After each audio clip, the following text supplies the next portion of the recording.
નખત્રાણા તાલુકાના રવાપર ગામનું જાહેર શૌચાલય બન્યું કચરા, ગંદકી અને દારૂ પીવાનું સ્થાન। શું તંત્રને આની ખબર નથી કે પછી બધું રામ રાજ્યને પ્રજા સુખી એવું કામ છે? શું તમને આ હિસાબે કચ્છમાં દારૂબંધી દેખાય છે કે પછી બારોબાર પોટલીવાળાઓનું સેટિંગ થઈ જાય છે તે વિચારવા જેવું છે। નખત્રાણા તાલુકાના રવાપર ગામે લેડીઝ તથા જેન્ટ્સ માટે જાહેર શૌચાલય બનાવવામાં આવ્યું, પણ તે બની ગયું છે ગંદકીનું અને ખાલી પોટલીઓનું શૌચાલય। તો બહારથી આવતા ગામડાઓની પ્રજા, પ્રવાસીઓ, માતાઓ, બહેનો માટે આ જાહેર શૌચાલય ગ્રામ્ય પંચાયત દ્વારા બનાવવામાં આવ્યું છે, પણ આ શૌચાલયમાં તો ગંદકીના ઢગલા અને દારૂના બોટલ અને દારૂની ખાલી કોથળીઓ જોવા મળી રહી છે। તો બહારથી આવતા સિનિયર સિટીઝન બહેનો તથા ગર્ભવતી માતા અંદર જઈ શકાય તેવું નથી।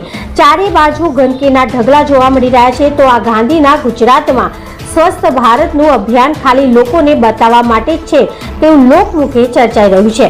રવાપર ગામની આજુબાજુના 15 ગામના લોકો રવાપર ગામે હોસ્પિટલ કે દવાખાના માટે દર્દીઓ આવતા હોય છે। તો આ જાહેર શૌચાલયની હાલત ખરાબ હોવાથી બહારના દર્દીઓને તથા ખૂબ હાલાકી ભોગવવી પડી રહી છે અને રવાપર બસ સ્ટેશન વિસ્તારના વેપારી ભાઈઓ માટે આ ગંદકી માથાના દુખાવા સમાન બની ગઈ છે।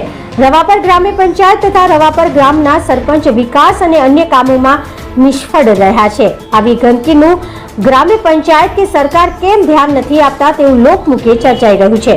રવાપર ગામના જાગૃત નાગરિક હાસમભાઈ ઠુડિયા જણાવી રહ્યા છે કે અમારા રવાપર ગામમાં ગંદકીનું સામ્રાજ્ય જોવા મળી રહ્યું છે અને આ જાહેર શૌચાલયની માવજતની જવાબદારી રવાપર ગ્રામ્ય પંચાયતની હોય છે। તો રવાપર ગ્રામ્ય પંચાયત દ્વારા કોઈ સાફ સફાઈ કે બાથરૂમની અંદર પાણીની વ્યવસ્થા કરવામાં આવતી નથી। તો વહેલી તકે આ જાહેર શૌચાલયમાંથી ગંદકી અમુક ગામ લોકોને રાહત મળે તેવી ગામના લોકોની માંગ છે। હાલમાં ઉપરથી ચોમાસાની સિઝન ચાલી રહી છે, તો આ ગંદકીથી ભયંકર રોગચાળોનો ભોગ કોઈ નિર્દોષ લોકો બની શકે તેવું દેખાઈ રહ્યું છે।